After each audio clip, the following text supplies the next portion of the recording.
And then all of a sudden, they used to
Yeah, ours is on the roll. Let's go.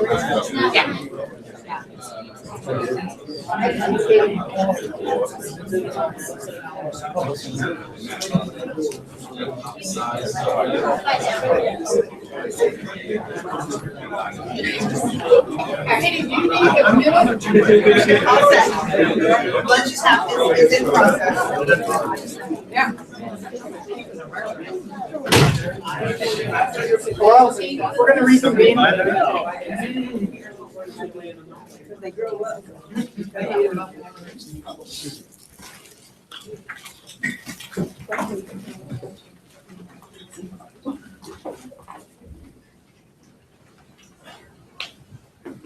I said that and then I took a bite. That wasn't good.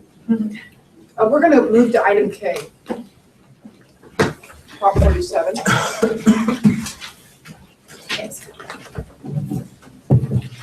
Madam Chair, before we take up Prop 47, we have to do a couple of announcements.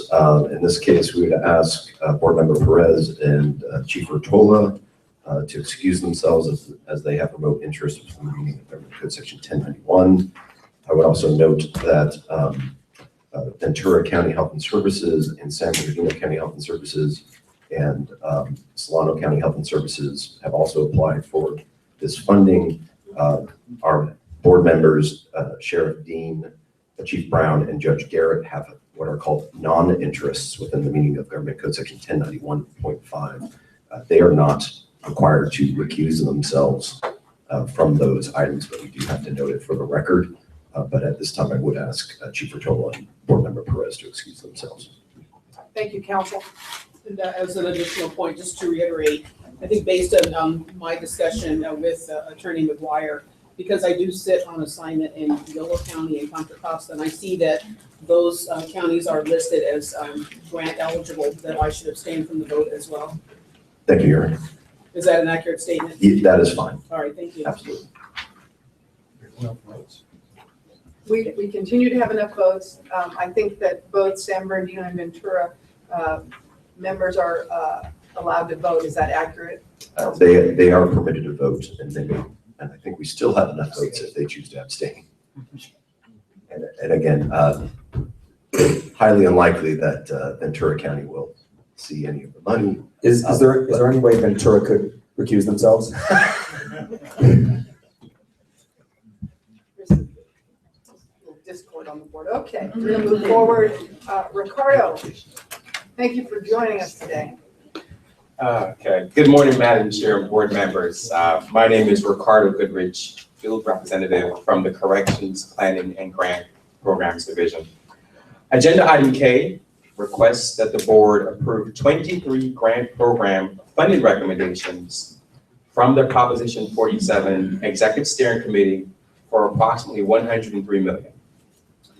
Proposition 47 was a voter-approved initiative on the November 2014 ballot that tasked the BSCC with administering a grant program aimed at supporting mental health treatment, substance use disorder treatment, and diversion programs for people in the criminal justice system.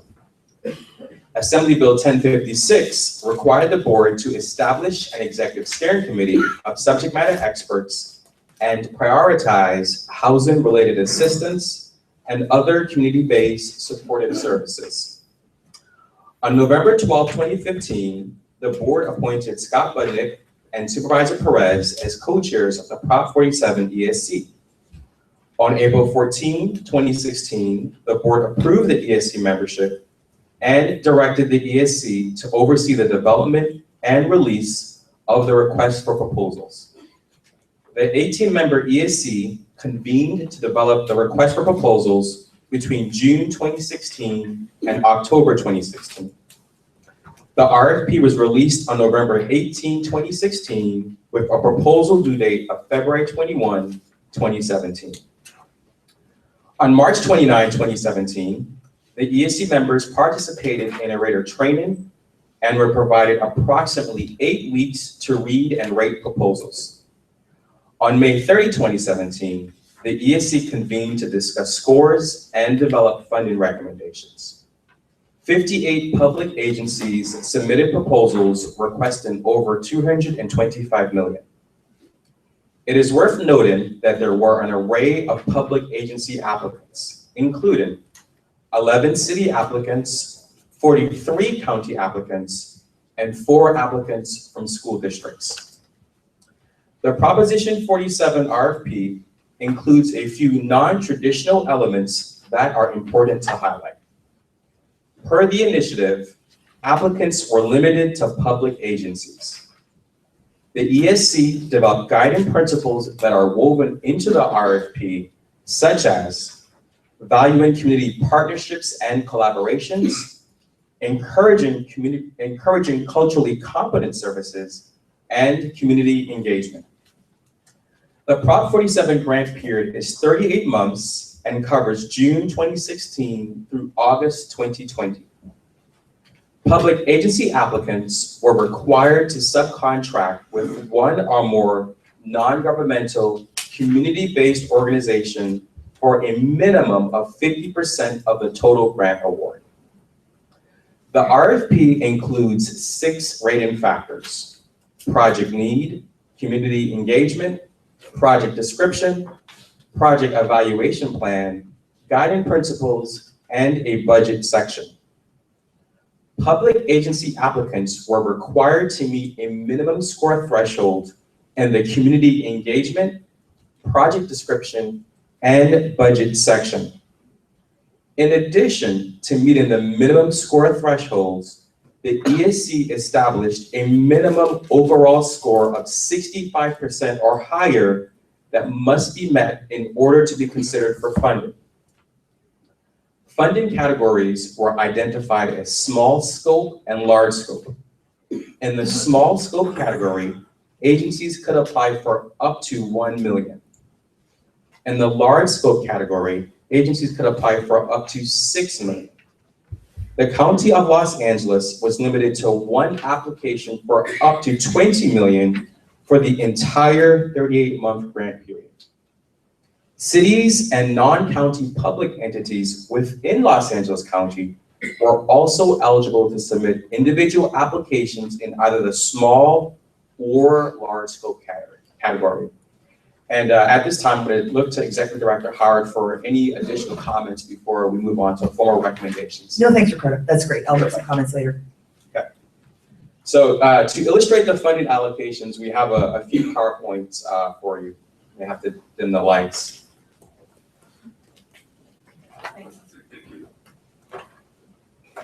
Thank you. Slides 1 through 2 show the 23 agencies that the ESC is recommending for funding. All small scope proposals that met the minimum scoring threshold are recommended for funding. There were 8 successful proposals for $7.9 million. A balance of $12,058,118 from the small scope category was transferred to the large scope proposals for funding in rank order until funds were exhausted.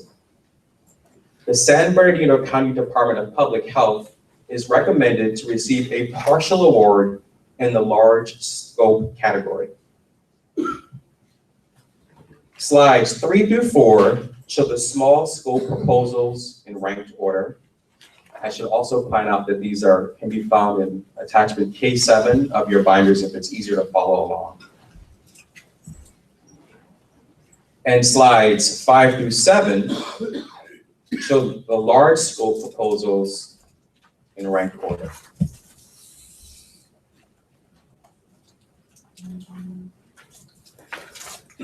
So on behalf of the Proposition 47 Executive Steering Committee, staff recommends the following. Fully fund 14 large and 8 small proposals for programs and initiatives to provide mental health services, substance use disorder treatment, and/or diversion programs for people in the criminal justice system. Partially fund the San Bernardino County Department of Public Health, which fell at the funding cutoff point in the large proposal ranked list. Direct staff to determine year 2 and year 3 funding up to the amount requested based on actual year 2 and year 3 deposits into the Second Chance Fund, and after accounting for the BSCC's costs to administer the Prop 47 grant program, which shall not exceed 5%, and authorize staff to continue to make awards from the large proposal ranked order list if additional deposits are made into the Second Chance Fund in FY 17-18, or if an applicant is unable to accept its award. This concludes staff's presentation, and we're happy to take your questions or turn it back over to the executive director and the chair. Thank you very much. Get the lights. I'd look to the board for any comments on, You need a public comment yes. before us, or? We did us, we'll do us, public comments, and then back to us. Any from the board? Sheriff King, were you impressed by all the visuals? I was, Mr. Butthead. I now look to public comments. Do we have any speaker cards on We you? do, we have 3. Dominique, Erica, and Israel. Come on up.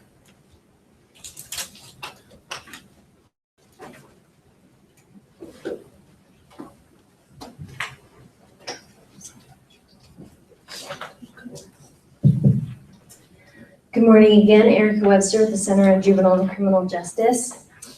My public comment will be slightly different than my previous. Today I'm here to support and applaud the Prop 47 process.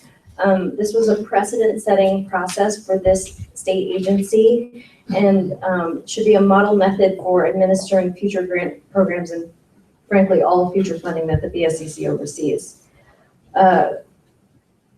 From the listening sessions that began all the way in 2015 to the public dissemination of information about composing the ESC, from the composition of the ESC itself, and from that composition the subsequent prioritization of engaging with the community, such as having a panel of formerly incarcerated people present to that ESC. These are all practices that CJCJ supports, and we hope that you continue in the future.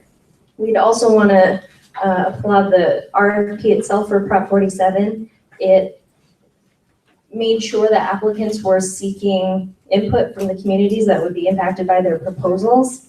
It invested in community-based services that were proven to be effective in accomplishing the goals of Prop 47.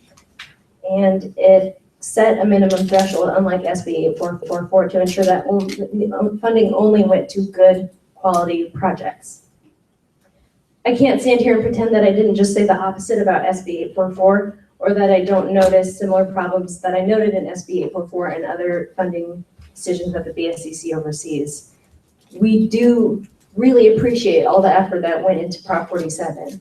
However, we noticed that elsewhere, such as in the sexual assault working group that's on the agenda today, and even some of the juvenile Title 15 working groups, that there isn't as much community engagement as there was with Prop 47.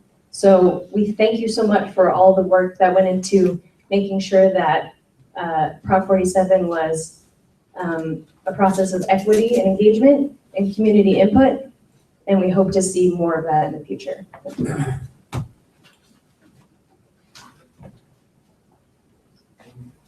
Morning, Chair and the board. I think I should have went first. Erica just took all my bullet points. I also want to echo and support what Erica said. My name is Israel Villa. I'm a program assistant with MIPA, Motivating Individual Leadership for Public Advancement in Salinas. And also want to come here today to thank the board and the steering committee, Scott and Leticia, the chairs, for allowing the process, the Prop 47 process, the way that it unfolded and unrolled. One of the things that we've come up with and asked for is to include system impacted folks to be part of the conversation, to be at the table. And I know that with this steering committee and those that were system impacted who were part of this steering committee had a big influence. And I know it was a long process. I know they did a lot of hard work, but we're very proud of the process and the outcome for numerous reasons. Most importantly, for including system impacted and formerly incarcerated folks in the conversation. We hope that we continue to be included. We're invested fully, and we really want to just appreciate you guys for this process, and we hope that it also overlapped into some of the other, I kind of came up here a little bit disheartened from the last SB 844, but again, kind of like Erica, I'm here the complete opposite, just to thank you guys, so thank you. Thank you. Good morning, my name is Dominique Nong. I'm here from the Children's Defense Fund, California. I too would just like to stand here and thank all involved, both the board members, the ESC chairs, staff who were involved in making the Prop 47 process. I think a process, to pull from something board member Tornor said, really seized on the word community in the Board of State and Community Corrections.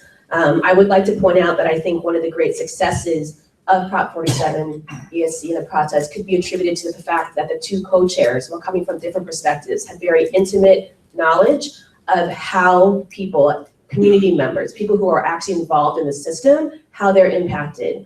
They have direct contact with them, so they have a more intimate understanding of what kind of thought processes and factors need to go into this process. And so they then, I want to laud again the co-chairs, Ms. Perez and Mr. Budnick, for incorporating numerous system impacted people on the executive steering committee. That completely changed the way the process worked and how the RFP worked. The process was not perfect.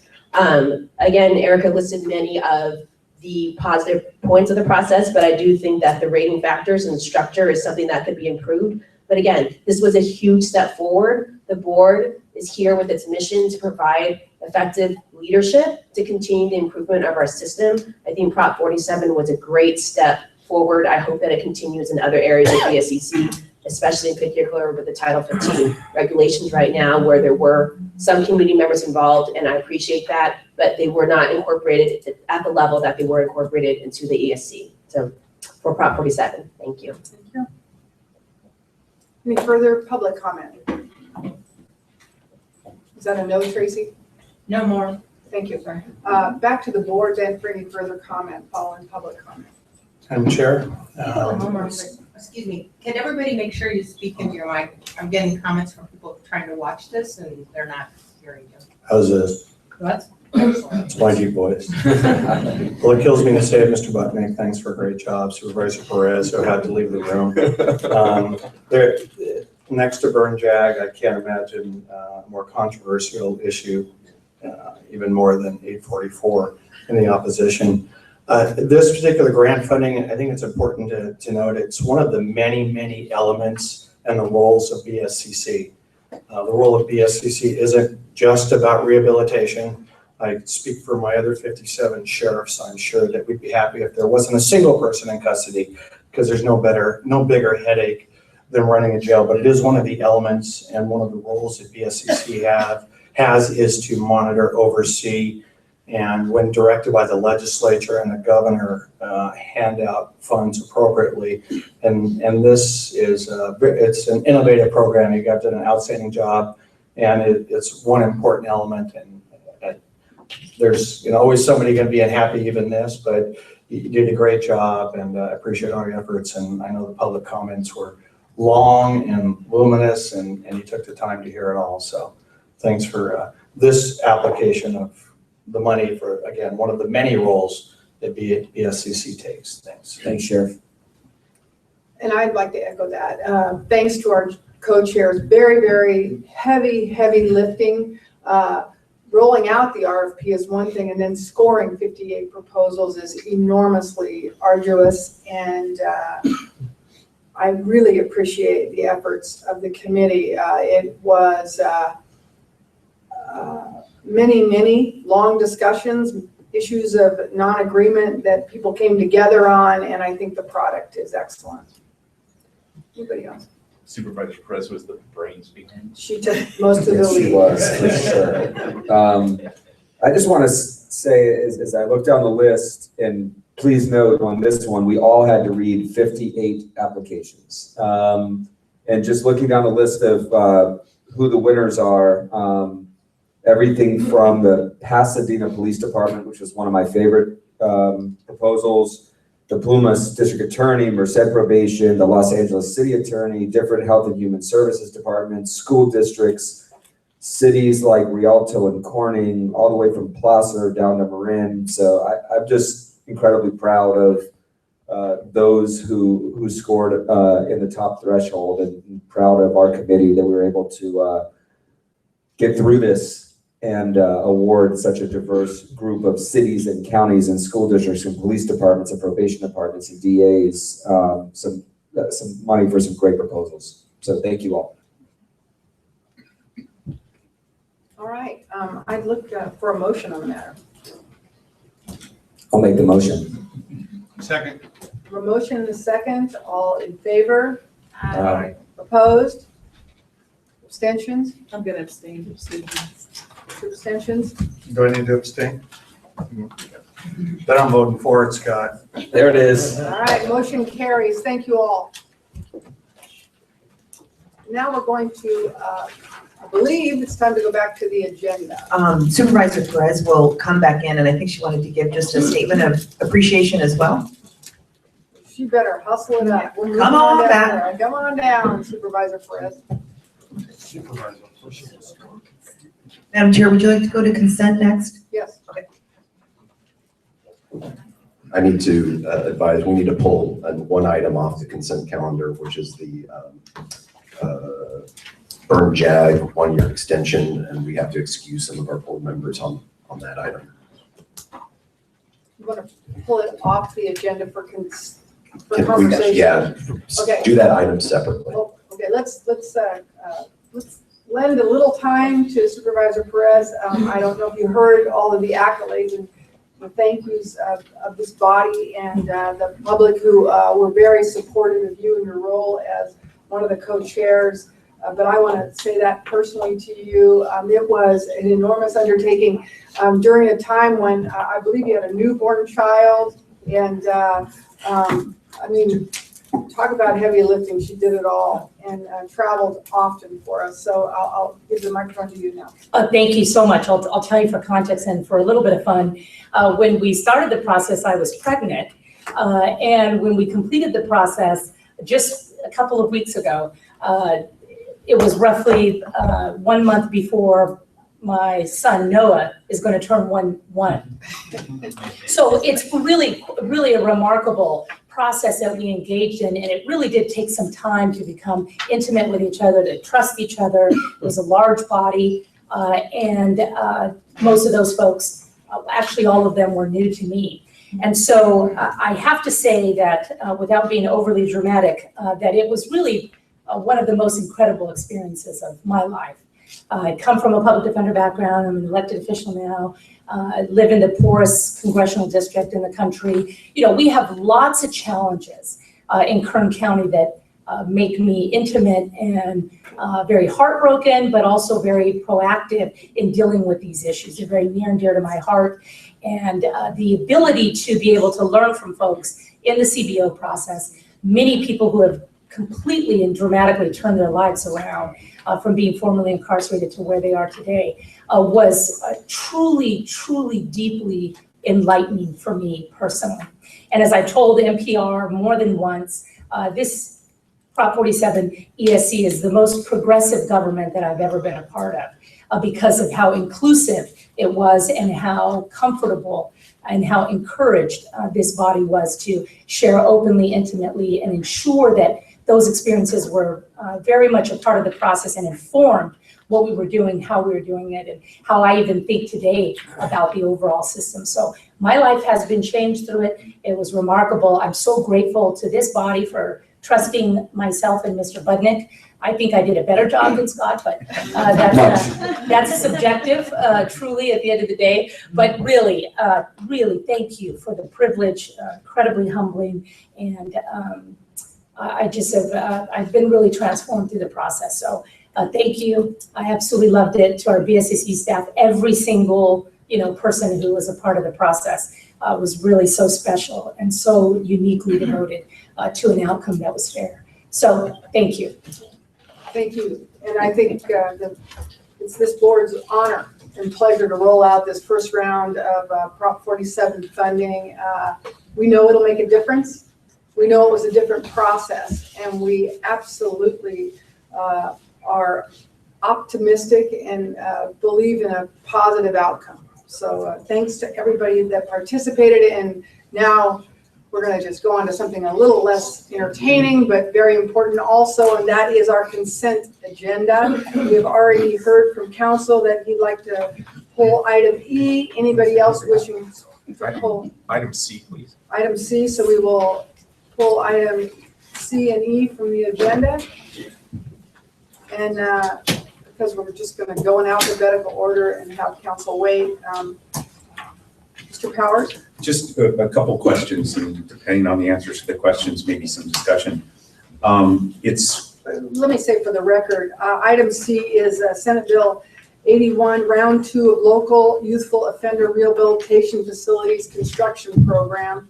San Diego County is on the agenda to relinquish their funding. Right. And my question is, and certainly this is, as the director of adult parole, this is outside my current portfolio, but I did have a little bit of a role in maybe one or two of those facilities that got built. So the reverting $4.5 million, as I read the thing, it says that the money's not going to go to any of the other applicants. Is that because there were no other applicants that weren't funded? That's correct. The list is exhausted at this point.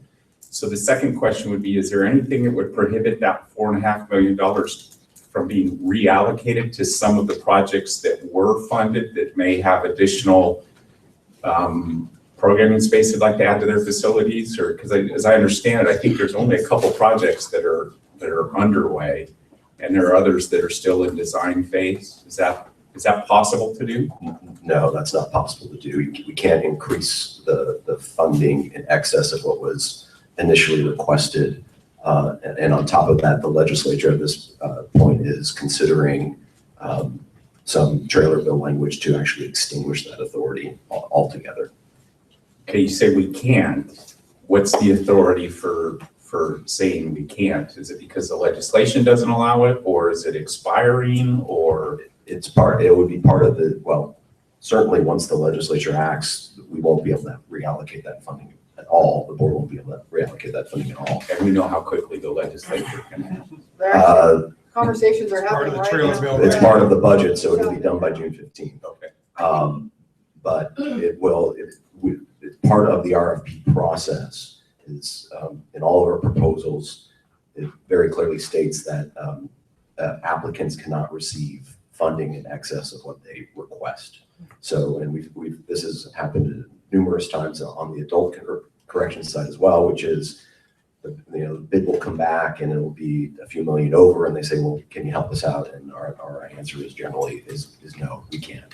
And certainly, and maybe this brings up an issue going forward, not that there's going to be more money, adult or juvenile going forward, but maybe to build in that flexibility going forward, because I suspect that there's going to be more reversion of funds. And certainly using my old locals hat, I hate to see money going back that could have been diverted to other projects, because as we know, the time from project proposal and scoping to actually putting shovels in the ground and building, there is inflation that occurs, there are change orders that happen and stuff like that. And so many times the project budget that is submitted with the application, when you actually get to the end of the project, is nowhere near what it is. You'll see escalation of 10%, 15% many times.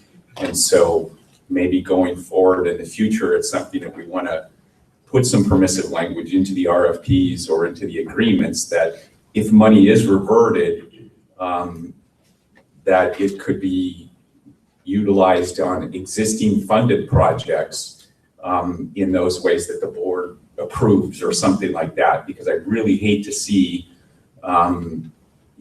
funded projects that maybe only got partially funded or had to readjust their scope, as we've seen, I think, on some of the other consent items, that money could have been redirected to address some of those local shortages. So I'll get off my soapbox now and concede that maybe we can't get this $4.5 million redirected.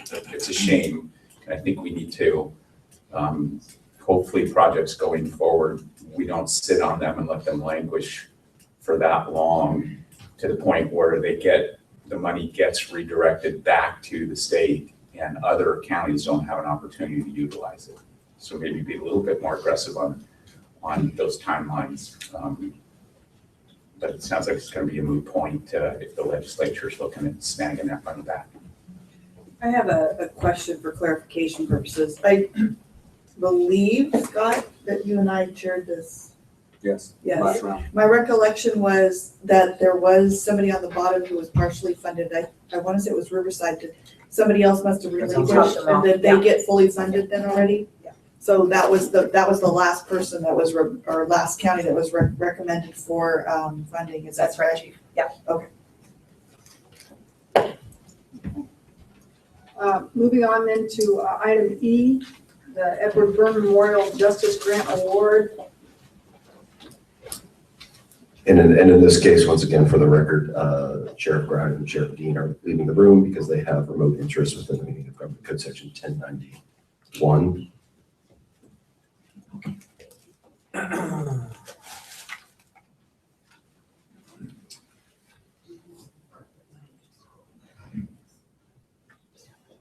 Sure, and Director Howard is encouraging me just to do a quick summary of this.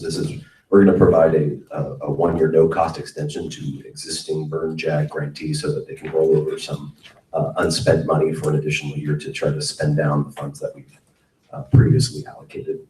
And we've just asked our board members to excuse themselves because they're current grant recipients. Is there any questions on this matter? We should take a motion for a vote, or ask for public Any comment. comment from the public on this matter? Sorry. Item E. Nope. Motion. Looking for a motion from the board? Motion. Second. All in favor? Aye. Opposed? Abstained?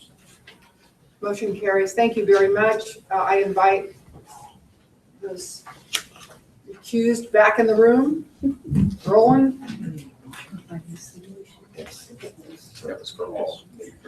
And Madam Chair, we need a motion on the remaining consent items, Don't we need A, those B.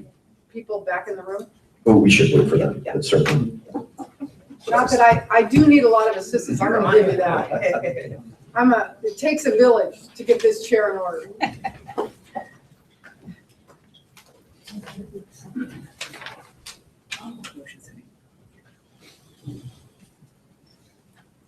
So as you take your seats, we now have completed item C and E, and I am looking for a motion on item B, A, B, and D. And C. No, we did C. We didn't take a vote on C. C? We just answered questions. Excellent point again. A, B, C, and D. Looking for a motion. Move approval. Second. All in favor? Aye. Opposed? Abstained? Motion carries. I believe we're on item G. I note sandwiches there. Does anybody want to pass those Yeah, out or do that's something A with great those? idea. If are there any board members who are very hungry, sorry, Lean, just 1 brief second here. I know some board members. But not just, Discuss it in there. Sean, all the way around the table. Guard your food. I did notice Scott did not steal Judge Garrett's muffin that went all the way I know, over Judge there. Garrett's muffin's been sitting there the whole time, honey, it's making me nuts. You don't get it, you had a muffin. I see you. This Mickey's. I will fight you in public.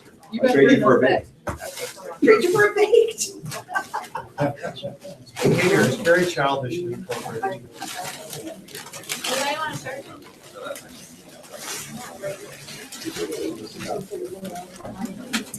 Okay. Oh, gee. Let's approach those sandwiches with quiet. And we're gonna move forward on the agenda. Item G, proud parenting. Good afternoon. I think, I'm not sure that's on. No, it's not. Here we go. Okay. Good afternoon, Madam Chair and board members. My name is Helene Zentner. I'm a field representative with the Corrections Planning and Grant Programs here at the BSCC. And I'm program lead for the Proud Parenting Grant Program. And I'll be presenting item G. This agenda item requests approval on several actions. First, to authorize an executive steering committee for an ESC. A subject matter experts to oversee the development of the Proud Parenting Grant Program request for proposals, or RFP, and funding recommendations process. Second, to appoint a chair to that executive steering committee. And finally, to delegate authority to that chair to work with BSCC staff to establish an ESC membership and to modify membership if needed. BSCC board member and chief probation officer, Michael Ortola, Nevada County Chief, has indicated his willingness to serve as chair of this ESC and with the board's approval. I'd like to personally thank him for volunteering his time and expertise on this committee. The Proud Parenting Grant Program was established almost 2 decades ago and was originally entitled Young Men as Fathers.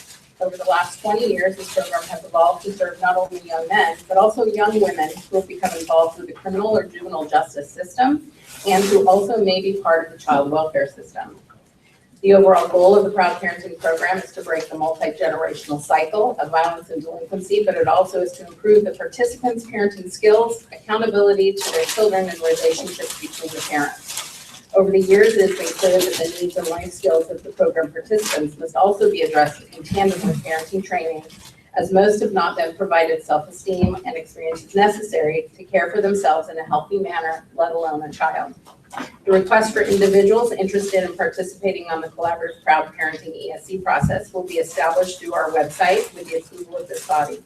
The ESC will oversee the application process, read and rate eligible proposals, establish data measures and outcomes, and subsequently make recommendations for grant funding to the board based on the results of the proposal evaluation process. The item also before you presents a tentative timeline and the proposed activities that will need to occur for funding to begin as of July 1, 2018. Thank you, and I'm happy to answer any questions. Thank you. So I make a motion to approve as recommended. Second. Any comments from the board? Another outstanding programming grant, one of the other elements of BSCC. And then looking to the public. We have 2 people who would like to speak, Erica and Israel. Good afternoon now. Israel Villa with NIFMA. On this one, I would just really like to, I think we already talked about it just a few minutes ago, but really encourage and urge you to include community in the steering committee and specifically system impacted folks. I think for me, this one really hits close to home. My son was born when I was 16 in juvenile hall. And so it really hits close to home. So just again, just please include our community and system impacted folks. Again, I think those that are most closest to the problem are closest to the solutions. Thank you. Thank you. Good afternoon, Erica Webster with the Center on Juvenile and Criminal Justice. I would like to echo the public comment that Israel just gave about including the target population of this grant proposal on the actual ESC to help make decisions about who gets funding for the Proud Parenting Program.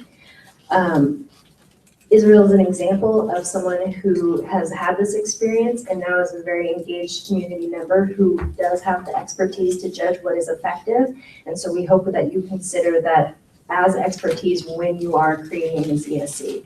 CJCJ actually works within a house that is an alternative residential sentencing program for women with children who are struggling with substance abuse or other issues who were in jail. And I can tell you that over the course of their 2 years that they spent in this program, the personal growth that they accomplished is tremendous, and a lot of them now are involved in the work of criminal and juvenile justice reform and have a lot to contribute in terms of what is effective when thinking about improving parenting skills for people who struggle in the justice system. So as we talk about replicating the successes of Prop 47's engagement with the community and valuing community expertise and input.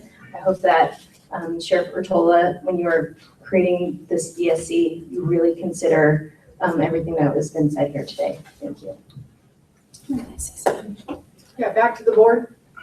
Thank you, Chair. I meant to say this earlier and I was a little nervous, so I forgot.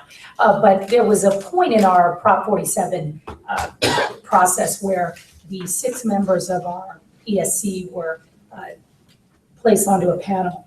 And the six members were formerly incarcerated individuals who have remarkably turned their lives around and were really impactful in the process.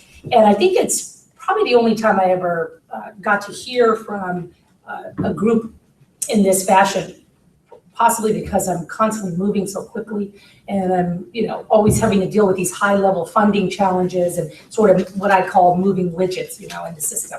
You're often do not have the time and capacity to slow down and listen to what is a very human side of the things that we discuss, often without a lot of time. So it was shocking. Truthfully, and it was very touching.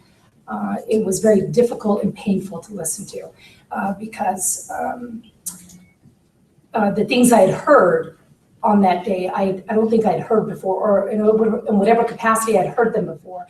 I was not in a place or position to have any influence over anything that I was hearing or being able to really process what I had heard. So I think that component of our ESC was the most significant, the most impactful, and for me personally, as I've stated before, really transformative.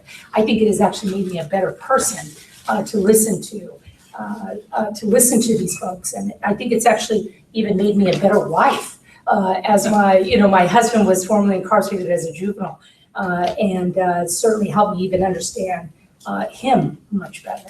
So I highly, recommend the inclusion of all members of our community. That includes law enforcement, all the way to the formerly incarcerated, because we have a lot to learn from each other. So, thank you. Anyone else? I'll just comment a little bit. When I was first asked to be on the ESC, that was one of the first things that came to my mind was this is actually a great opportunity for a large, diverse group of people. I would reach out to Ms. Villa and ask him actually if he'd be interested in, I don't know if I'm stepping over my board there, if he'd be interested in being on the ESC, but also looking forward to working with Helene, who I've worked with in the past, and I'm really looking forward to actually learning, as mentioned. So. Yeah, you haven't overstepped. In fact, great minds think alike. I had the same thought when you were speaking.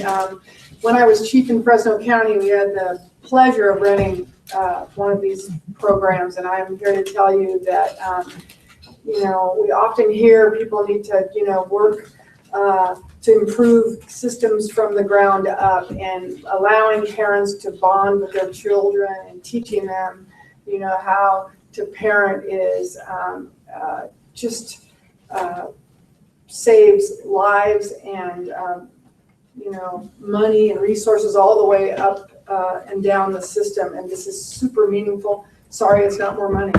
I'm also reminded by Sheriff Dean's remarks, this is yet another example of the scope of the kind of resources that are extended by this board with the oversight of this board, and we're making a difference. I know that some of it is controversial, some of it is not. This is a pretty easy call on this one.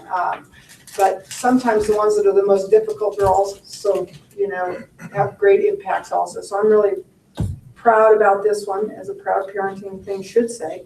And look for anybody else on the board that wants to comment on it. All right. Back, you need a motion on this? So moved. So we have one. We have one. We have a motion. Oh, somebody jumped the gun on the motion. I remember now. Second the motion. We have a motion and a second. I'm so happy that Mike was going to chair it that I really wanted to get that out there. We love Mike. That was good. You wanted to do that before anything changed. I appreciate that. So we have a motion and a second. All in favor? Aye. Opposed? Abstained? Motion carries. Moving now to item I. Working Group on Sexual Assault. Seeing Ms. Ganter joining us. Hi, Allison. Hi, good afternoon, Madam Chair and board members. And as promised, in our last board meeting, I'm here to share the draft regulations that were developed out of the working group on sexual assault. You'll recall during the April board meeting, we shared the draft product of the working group on sexual assault. And also recalling that during last year's regulation revision process, there was discussion about whether and if so, how the Prison Rape Elimination Act standards, known as PREA, could be incorporated into the Title 15 and Title 24 minimum standards. And some advocates recommended that PREA be incorporated in its entirety into Title 15 and Title 24. So this working group was developed out of those discussions. They met in January. They met and conducted a careful side-by-side review of each PREA standard and minimum standards for local detention facilities. And again, while there was not unanimity in all decisions, the work group developed initial draft recommendations based on the work group discussion. And the regulations you have before you were developed out of those recommendations. The draft revisions range from requiring a zero tolerance approach to sexual assault to screening all inmates for risk of sexual victimization. And it's also important to note that STC has incorporated the PREA training standards into the California's core training requirements. So upon your approval, BSCC staff will prepare the material to begin a public comment period in accordance with the Administrative Procedures Act and move towards promulgating these regulations. We anticipate moving forward that they will be effective by January of 2018. And I'm happy to answer any questions you may have. Looking to the board for any questions or comments. I have a question. I think when this started, this was in relation to the adult side, correct? Correct. And as I am kind of trying to scan this, would this then just be for adult, or would it be incorporated into Title 15 for juvenile as well? So these regulations are for adults, but what we're doing is sharing all of the recommendations and the draft regulations with the juvenile Title 15 and Title 24 working groups that are going on right now. So hopefully they'll have the benefit of seeing the work that this working group did. And since some of them are, they are similar to the adult regulations, they'll be able to either incorporate some of those same recommendations. And so what work group would this go into? So actually, we've asked, or actually you as the ESC has asked each work group to consider PREA and whether or not changes need to be made. So every single work group is looking at PREA requirements. Thank you. Sure. Anything further from the board? Looking for public comment on the matter. None. None? Seeing none, back to the board for a motion. Motion. Second. All in favor? Aye. Opposed? Abstained? Motion carries.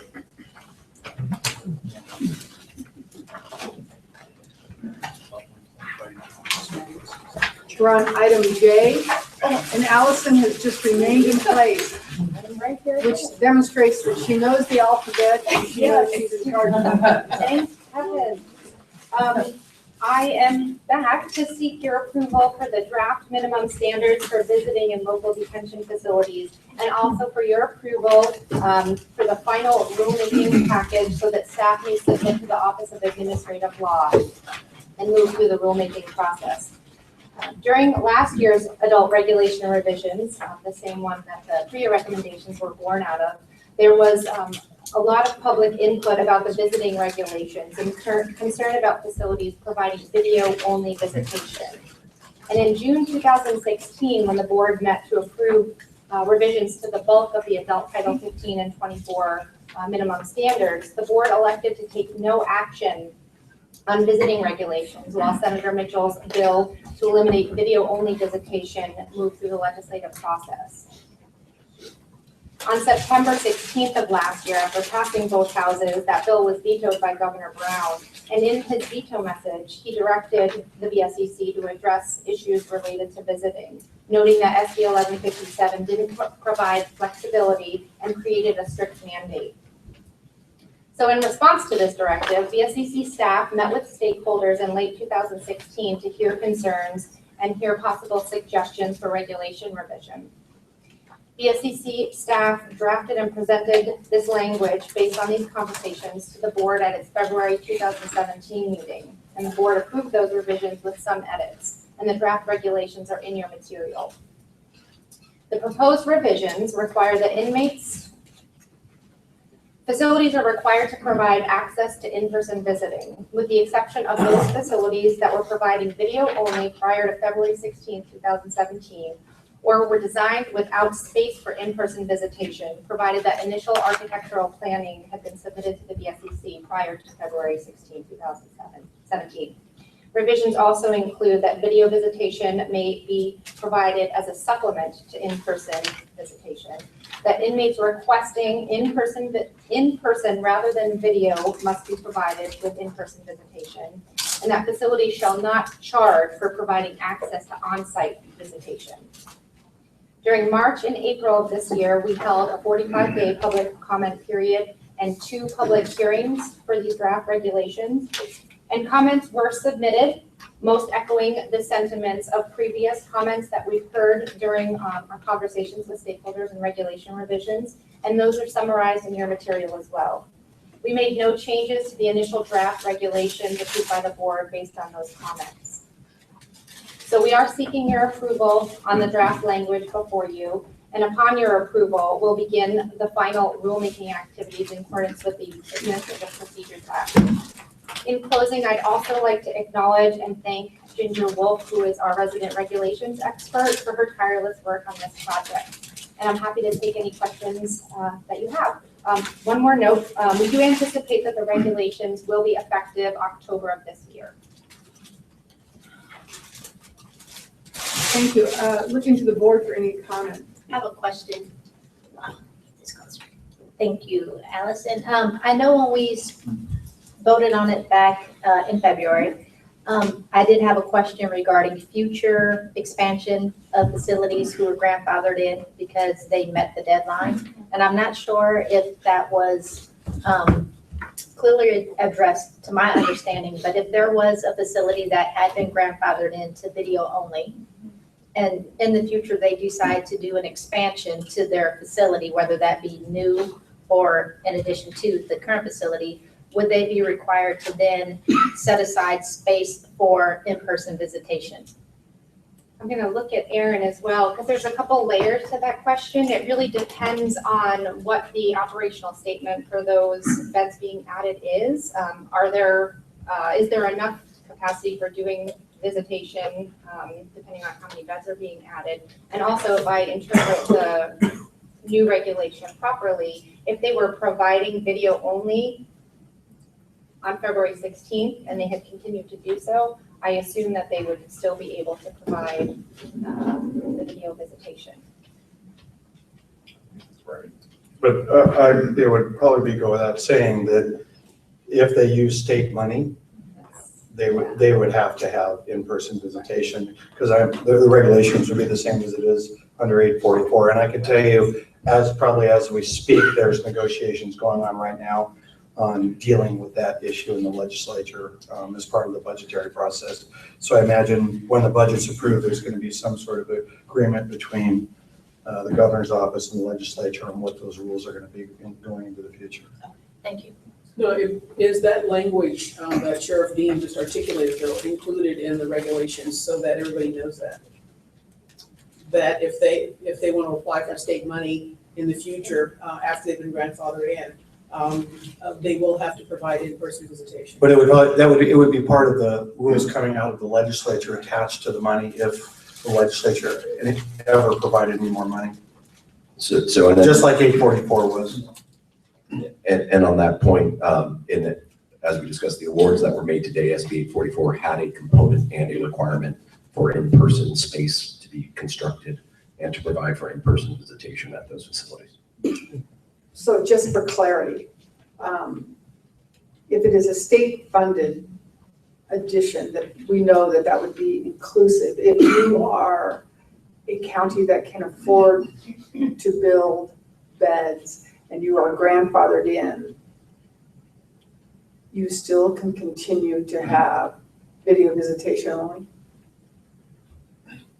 I'm not sure I understood quite the timeline. So if you're not utilizing state funds, does the regulation allow you, if you have already been a grandfathered in county, to build additional bed space without in-person visitation?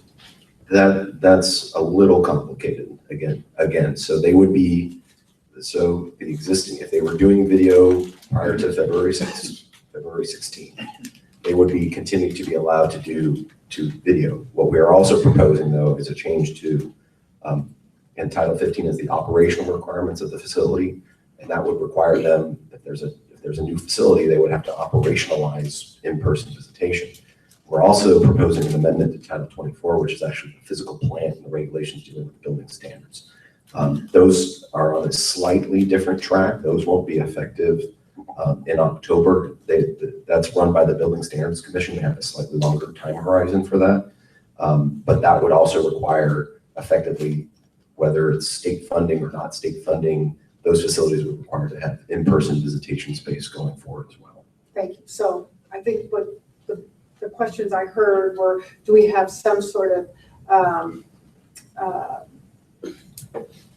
capturing facilities going forward? And it sounds like by your version of what you just read that we do. We actually do, that this has drawn the proverbial line in the sand, and going forward there'll be regulations that address in-person visitation. I'm not clear anymore. So when you say you have to operationally, if you change or add a facility or beds and you're grandfathered in county, and I'm an in-person county, by the way, just so you know. Yes, you are.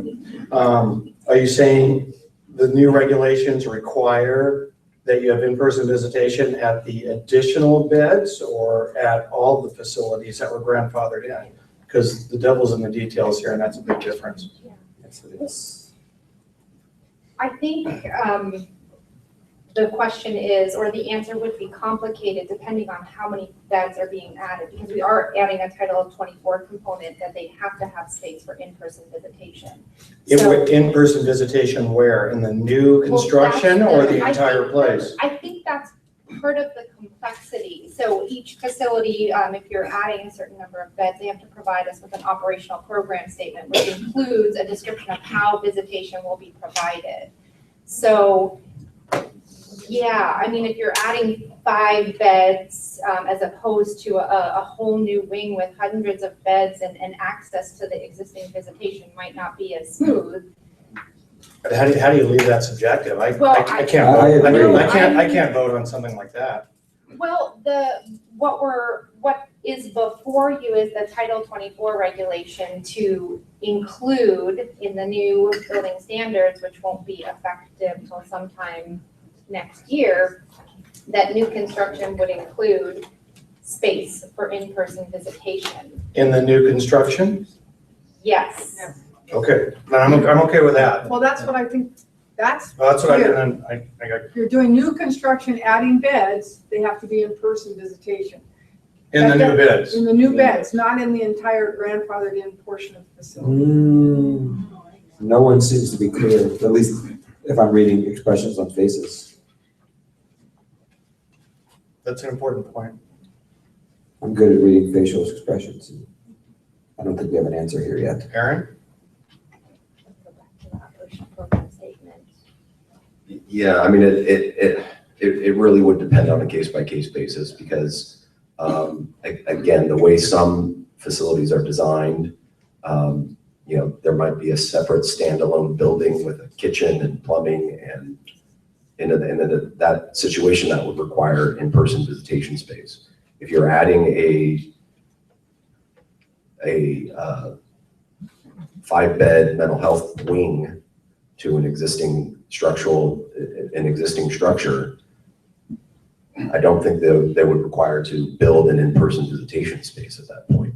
And who gets to decide that? The BSCC does. Which we do in instances, we make decisions about small additions to facilities day in and day out. That's not to say that we don't. If somebody wants to add a wall in a particular place, we go in and look at the application of the regs associated with that. That's not a new function for us. And again, I just go back to the operational program statement. When a facility is adding beds, they need to consider what operations are also required to support those beds. And if it's a small addition, and again, this is just speculating on a plan that came in, and that addition could be supported by the existing operations, that's different than a whole standalone facility that's going to need all those support services like kitchen and medical and visiting added to it. And I think that's where we would have to look at it on a case-by-case basis when we review the operational program statement, of which visiting is a component, something that we have to consider before moving forward with construction approval. I apologize to my board members for belaboring this, but this is for the sheriffs around the state that, you know, that have been grandfathered and have this as an issue. So what are the operational decisions? What's the other criteria that you look at in deciding whether something is just a small addition and needs additional resources or not? Because that all rolls into whether they would have to provide in-person visitation. Well, I think, so in the operational program statement, the facility, the agency has to describe how booking is going to occur, visiting, food, medical, mental health, everything possible. And in a brand new facility, that's going to be a really lengthy statement because it's going to describe all the operations that you need to run the facility. In addition to a facility, you're starting out with your operational program statement. When you get to the booking section, you're going to say we're going to rely on existing policies and procedures, and that's already in existence. So it's a much shorter operational program statement for an addition to a facility or for a small addition to an existing facility. So and again, I'm just so the criteria is if your existing facilities, whether they be restrooms or kitchens or booking, are adequate to meet the totality. Correct. Okay, it's probably inappropriate that the smartest guy in the jails in the state is sitting back here. Terry, you got a thought? I have a question on this. He does have a comment Okay. card. Madam Chair, I apologize for deferring to he's the expert. I don't want to take control. Can you talk? Okay. Madam Chair, board members, thank you very much for the opportunity for comments. I agree with the sheriff. I think that the language as it exists in this regulation is pretty clear. There's no in between. It's either it is or it is not. And I think the language, the way it reads, should stand. If I can point your attention to subsection F, shall not apply to facilities which prior to February 16, 2017. I think that makes it crystal clear. I want to give an example of why that should stand the way it is. In the county of Riverside, Jerry Gutierrez, Assistant Sheriff of Riverside County. I apologize for not introducing myself. We have a 1,500 bed facility. We have a section of that facility, which is 582 beds. It's a unit built on that property that's at the far end of it. That particular unit is video visitation only. So that brings a good point because we built that after the fact. We have in-person visiting for the remainder of that inmate population and video for the 582. Now I'm here to tell you also that building was occupied beginning in, I think it was 2010. So we're 7 years in this facility operating that portion of it. I have yet, that I know of, have one complaint from an inmate wanting to move to another area for in-person visitation. The inmate population, at least speaking on our population, enjoys the video visitation. I haven't had an issue, but it would be problematic if we muddied the waters on the language in here that had maybe, maybe not. It should be clear. And I think facilities from this moment, from that date, should be exempt the way the language reads, and we would support that. So you think the way the language exists now is okay? So what Ms. Cantor is proposing? Well, the way the language exists right now, it's pretty clear in our opinion, and I'm not an attorney, so I'll look at the counselor here in front of me, shall not apply to facilities. It doesn't talk about upgrades, it doesn't talk about anything. At the end of the day, If that particular facility had video visitation only, that facility would be exempt from having to provide in-person for that entire facility. Now understandably, the way, as I read the documents and listen to this board discuss, any future funding from the state of California is going to require in-person visitation for that area. So I think it kind of solves itself, to be honest with you. And that's my thoughts on it. Thank you for your expertise. I'm okay with it. All right. Any further? I'm just looking for a point of clarification. I think to Judge Garrett's question, for state-funded, like 844, it mentioned it in the legislation. How are we certain that a future legislature or future governor would also mention the same thing in future legislation? Because it's the state of California. So no, but what I'm saying is, what I'm saying is, if we don't include this in any of this language, we have no guarantee that this will be the next time they want to build jails, that they would include that in the RFP or not, right? I mean, in the legislation. Not the process, no. Well, and I think, yeah, and I think the intent, again, behind the regulation is also to apply to non-state funded projects. So after these, after these regulations are adopted, state funding or not, a facility cannot be built without in-person visitation. Right. Okay. That's the job. That is the clarification I was looking for. When you said what you said to Judge Garrett, it just confused things. And I think what's going to come out of the budget hearings is going to add more clarity to that. Good. I'll just state for the record that I don't understand why someone would not build in-person visiting. So I'd love someone at some point to answer that for me. If investment in razor wire and sally ports and everything else is things that you want to pay for, but visitation is not, that's just something I've never begun to understand. And if I could just add one more point, and then we can be done, I guess, to the, I appreciate your comments and everything else, but if you give a starving dog a bone, he'd be very happy with that, not knowing that a steak would be better for him nutritiously. So I think just because somebody is not complaining for the fact that they get video visitation, doesn't mean that that's the best thing moving forward. And they would probably take any type of visiting over no visiting at all. So I really hope that that's not the measure or the standard that you use to say that this is the best thing for rehabilitation or the family or anybody else. So to me, I think there are times that we have to do things because it's the best thing to do. And if research has shown that it's best to have visitation for the family, the kids or whoever else, then that's what we should move towards. So I always worry about the areas that are unclear and not specifically written out. And I know we don't intend to micromanage as a board. We definitely want to get away from that.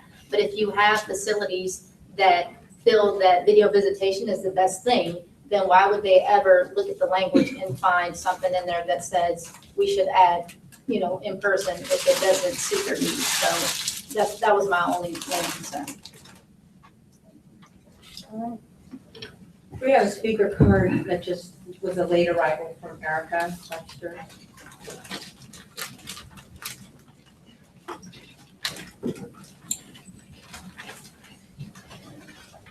Good afternoon, Erica Webster from the Center on Juvenile and Criminal Justice. I was going to spare you my public comment one last time, but I just felt compelled to respond to the public comment that was just given and some of the discussion up here. First of all, I want to thank the members of the board for asking these questions, as there's a lot of lack of clarity from the position of the public as well. So from our perspective, we definitely don't see it as belaboring, and we thank you for having this discussion and asking these questions. I would like to thank Ms. Turner for bringing up the questions to begin with, and also her point about just because there are no complaints doesn't mean that in-person visitation is not vital and necessary, not only to the well-being of people who are incarcerated, but the overall safety of the facility. So while video calls are certainly a welcomed additive to the visitation practices, in-person visitation is absolutely crucial. And regarding the line in the sand going forward and how visitation applies to counties who are constructing new space or new beds, the fact that the BSCC does revise the title regulations every few years is a great opportunity for us to improve our practices and how we treat incarcerated people in California. So we already have a number of jails in our state that could be improved, and I don't think anyone here would deny that. So to improve the title regulations without holding facilities to the new improved standards seems like a wasted opportunity. And I agree with the sentiment that counties who are choosing to expand it in a way be held to the new standard. All right, back to the board. Any further comment? Move approval. Second. All in favor? Aye. Opposed? Abstained? Budnick, no. Opposed? Opposed. Thank you. Abstained? Motion carries. Thank you.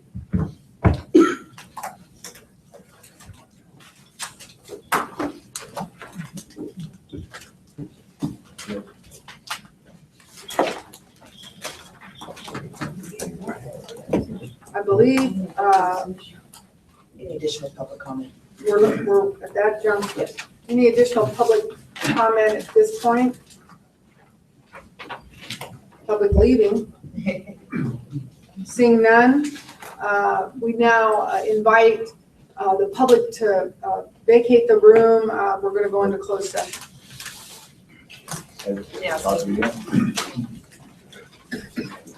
And asking IT to turn off the recording, thanks.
And Linda, just to clarify, July 13th is probably not, right? What's that? The July 13th tentative meeting? Yeah, we're off the record. We're hoping, I mean,